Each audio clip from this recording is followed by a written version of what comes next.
अस्सलाम वालेकुम। हम पढ़ेंगे जियो स्टेशनरी ऑर्बिट्स। जियो का मतलब होता है अर्थ और स्टेशनरी का मतलब होता है रेस्ट, और ऑर्बिट जो है इसका मतलब है पाथ।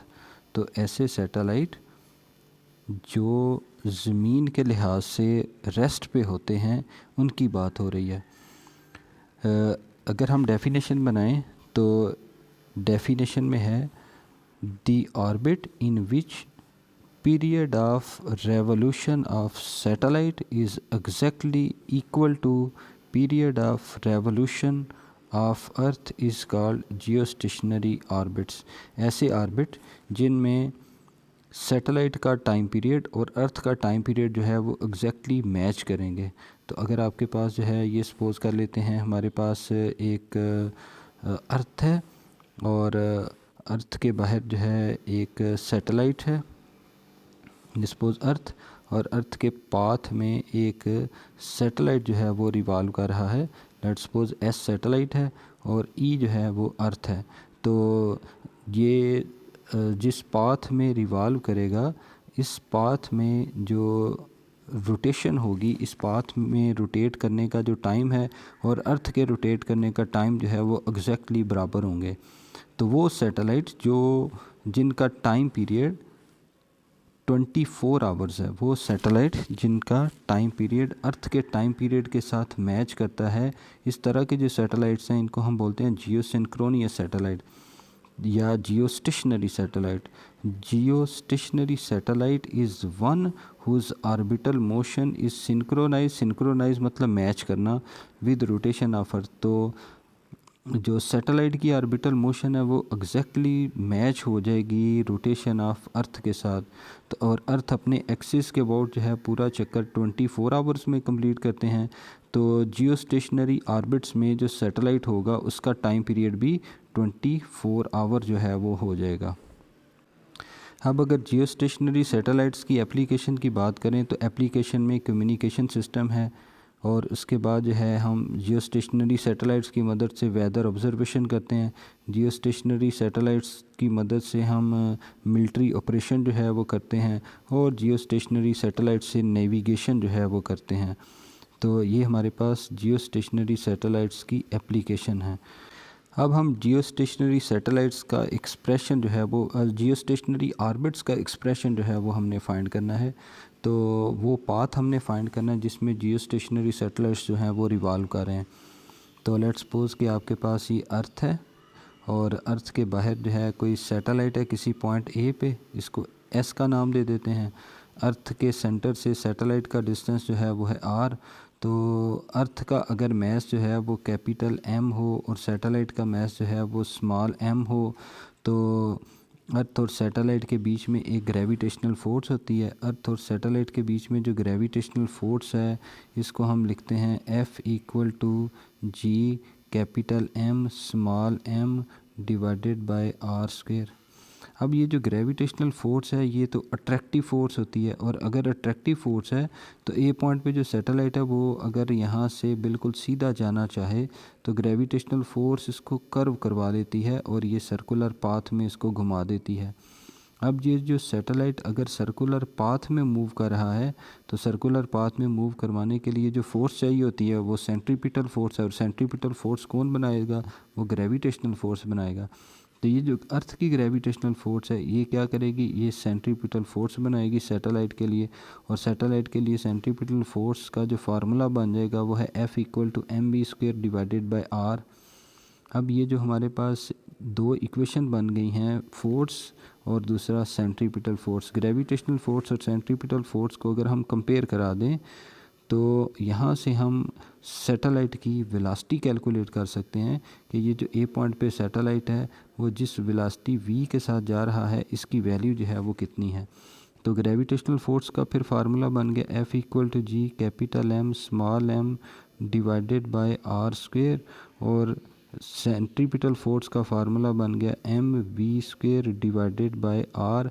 तो ये आर इस आर से कट गया और उसके बाद जो है मैस से कट गया, और आपके पास जो वैल्यू बन गई है वो है V square equal to G gravitational constant multiply by mass of earth, और डिवाइडेड बाय ऑर्बिट, और बोथ साइड पे अगर आप स्क्वायर रूट ले लो तो ये कट गया, तो आपके पास ये पहली इक्वेशन आ जाएगी जिसको हमने लेके चलना है।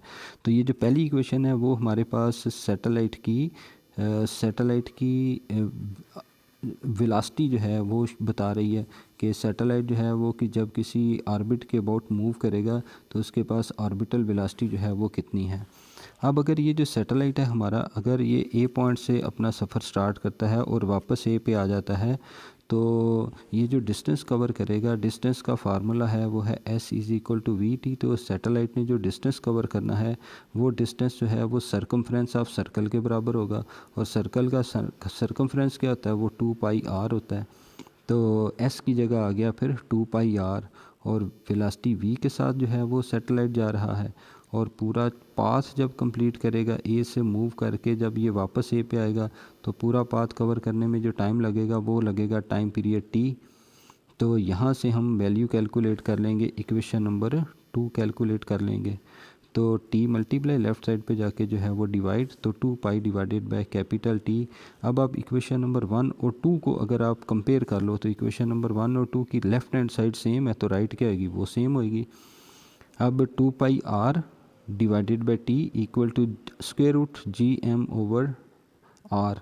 तो अब आप देखो कि इक्वेशन नंबर जो लास्ट इक्वेशन है इसकी लेफ़्ट हैंड साइड पे भी आर है और राइट साइड पे भी आर है, तो एक नॉमिनेटर में एक डिनोमिनेटर में है, तो इन दोनों को हमने इकट्ठा करना है, क्योंकि यही तो हमें ऑर्बिट बता रहे हैं कि कौन से डिस्टेंस अर्थ के सेंटर से कौन से डिस्टेंस पे फिर सैटेलाइट जो है उसने रिवॉल्व करना है। तो आर की वैल्यू जो है वो हमने फाइंड करनी है।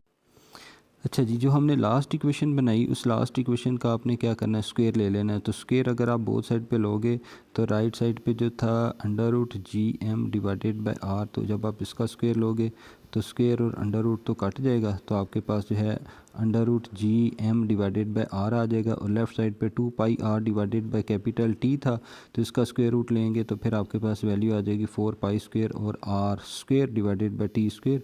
अब आपके पास ये आर स्क्वायर और आर, इनको आपने इकट्ठा कर लेना है, और इकट्ठा कैसे करोगे, इनको क्रॉस मल्टीप्लाई कर दें। जब आप क्रॉस मल्टीप्लाई करोगे तो लेफ़्ट हैंड साइड बन जाएगी 4 पाई आर स्क्वायर, और राइट साइड पे जो आर डिवाइड था लेफ़्ट साइड पे जाके मल्टीप्लाई होगा तो आर क्यूब बन जाएगा, और लेफ़्ट साइड पे जो टी स्क्वायर डिवाइड है वो राइट साइड पे मल्टीप्लाई होके तो राइट साइड पे चला जाएगा G M into T square. तो 4 पाई स्क्वायर मल्टीप्लाई इक्वेशन के दूसरी साइड पे जाके डिवाइड, तो R cube equal to G M T square over 4 pi square. अब आपने बोथ साइड पे क्यूब रूट लेना है, तो क्यूब रूट आप ले लो। क्यूब रूट का मतलब 1/3, और राइट साइड पे भी क्या हो जाएगा 1/3। अब ये क्यूब रूट इस क्यूब रूट से कट गया, तो वैल्यू आपके पास आ गई आर, और राइट साइड पे जी एम, राइट साइड पे आपके पास वैल्यू आ गई G M into T square divided by 4 pi square, और इसका होल पावर 1/3 मतलब क्यूब रूट। अब हमें ये पता है कि जो जी है, जी की वैल्यू होती है 6.67 इंटू 10 की पावर -11 न्यूटन मीटर स्क्वायर पर किलोग्राम स्क्वायर। कैपिटल एम जो है वो है मैस ऑफ अर्थ 6 इंटू 10 की पावर 24 किलोग्राम, और उसके बाद जो है टी कितना बनेगा 24 आवर, क्योंकि अर्थ का जो टाइम ये जो जियो स्टेशनरी सैटेलाइट का जो टाइम पीरियड है वो 24 आवर है, तो 24 आ जाएगा, और आवर्स को फिर सेकंड में कन्वर्ट कर लेंगे, और उसके बाद पाई की वैल्यू जो है वो हम पुट कर लेंगे। इस सारे को अगर हम पुट करें तो हमारे पास जो आंसर आता है वो है 4.23 इंटू 10 की पावर 4 किलोमीटर। तो जियो स्टेशनरी सैटेलाइट्स जो है ये हमें अर्थ के सेंटर से जिस फासले पे मिलेंगे ये उसकी वैल्यू आ गई।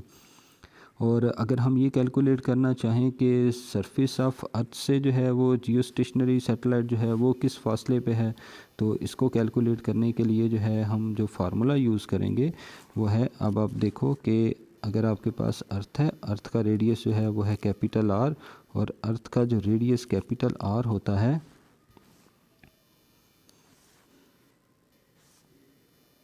अर्थ का रेडियस जो कैपिटल आर है इसकी वैल्यू होती है 6400 किलोमीटर, तो 2400 आ जाएगा किलोमीटर। और उसके बाद अर्थ के सेंटर, अर्थ के सरफेस से हाई जो ऑर्बिट तक का जो डिस्टेंस है वो बन जाएगा h यानी कि हाइट। तो अर्थ के सेंटर से लेके सैटेलाइट तक का जो फासला है वो बन जाएगा स्मॉल आर। तो स्मॉल आर जो है वो किसके इक्वल है, स्मॉल आर जो है वो कैपिटल आर प्लस एच के इक्वल है। और यहाँ से आपने एच की अगर वैल्यू निकालनी है तो small R plus H left side पे जाके आ जाएगा माइनस एच। तो आर की वैल्यू जो है वो हमें पता है 4.23 into 10⁴ minus radius of earth कितना होता है, रेडियस ऑफ अर्थ जो है वो है 6400 किलोमीटर। तो इस सारे को अगर हम सॉल्व करें तो हमारा आंसर आएगा 36,000 किलोमीटर, 36,000 किलोमीटर के फासले पे हमें जियो स्टेशनरी सैटेलाइट्स जो है वो मिलेंगे, जहाँ पे ऑर्बिटल मोशन ऑफ अर्थ और ऑर्बिटल मोशन ऑफ सैटेलाइट जो है ये सिंक्रोनाइज होती हैं और ये एक दूसरे के साथ जो है एग्जैक्टली मैच हो जाते हैं।